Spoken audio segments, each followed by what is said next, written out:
everyone. This is Alan Beaulieu, President of ITR Economics, and I want to talk to you today about the automotive sector. It's an important sector of our economy at 4.16% of U.S. industrial production. Automobile transportation is obviously equipment production is part of transportation, which is 8.45% of our industrial production. That makes it a large and important section. By way of comparison, exports of goods only account for 8% of GDP, so that's larger.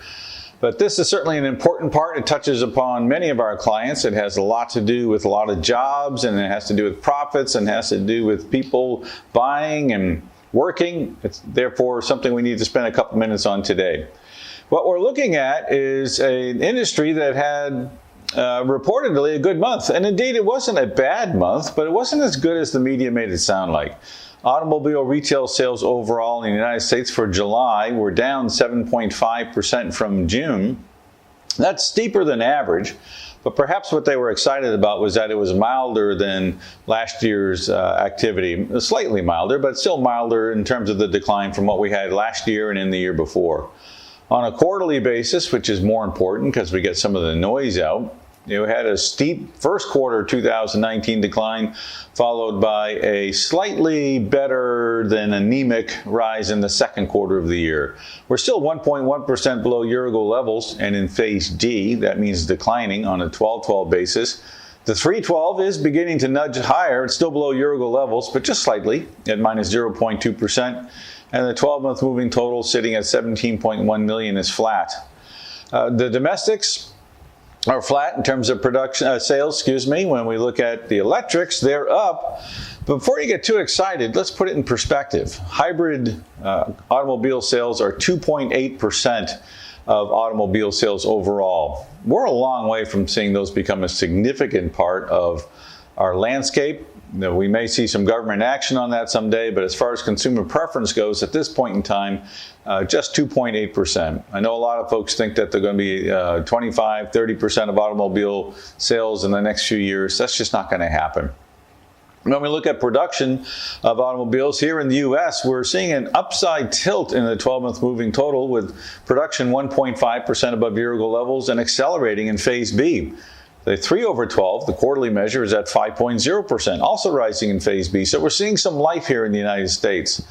Not going to be a lot through the rest of this year, and it's really going to be somewhat anemic through the next several quarters. But second half of 2020, we should see a nice pickup in activity. In the meantime, we're still outperforming Canada and Mexico in terms of automobile production. Canada is down 6.7% year over year. It is in phase A. But the 12-month moving total, the best I can say about that is that it has stopped declining at a 9-year low. When we look at Mexico, it's 0.3% below year-ago levels, 3.9 million units in production, but the numbers are going down. Mexico's production trend is on the negative side right now. And of course, the big winner here is in light vehicle trucks. Light vehicle trucks are above year-ago levels by 3.5% on a 12-12 basis. 7.2% for the 312. The units, 8.3 million units, are climbing. It's the passenger cars that are feeling some pain. Passenger cars are below year-ago levels by 4%. And it's showing up in consumer preferences when we look at these numbers. Fortunately, the automobile manufacturers are adjusting their inventories accordingly, so we don't have a problem developing. It's all understood by all the car makers that passenger cars are the weaker side of the fence right now. When we look at passenger car inventories, are 22% below year-ago levels in round numbers. Passenger cars are 22% down. Light vehicle trucks are 1.2% above year-ago levels. So a nice mix, nice balance. Everything's understood. Everything's working the way that it should work. So we're not seeing any great concerns there. When we look at motor vehicle parts production, which is a large part of the industry, 1.4% above year-ago levels, but in phase C, the data trend has stabilized at just below record high levels, so that part of the industry is doing okay. It's going to continue to do okay, not great, as we go through the rest of the year. We'll see improvement in 2020 on that.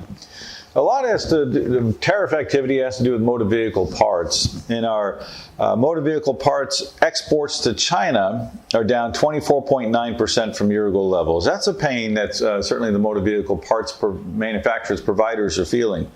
The 312 is 49% below year-ago levels. The data trend is declining, the 12-month moving average. The imports from China are 3% above year-ago levels on 12/12, but the data trend is declining. So please note that they are feeling some of that impact too. The retaliatory tariffs from China are having a much larger impact on the U.S. All in all, it's going to be tough sledding to moderately boring sledding through the rest of this year before things improve towards the middle of 2020. I hope you have a great day and enjoy business. Make the most of what you can out of this in terms of profitability. Watch your inventories. Sell on phase C competitive advantages. Make sure that you are pushing into new markets as much as you possibly can in terms of getting market share from your competitors using every tool that you have. Thank you very much. Hope you have a good day.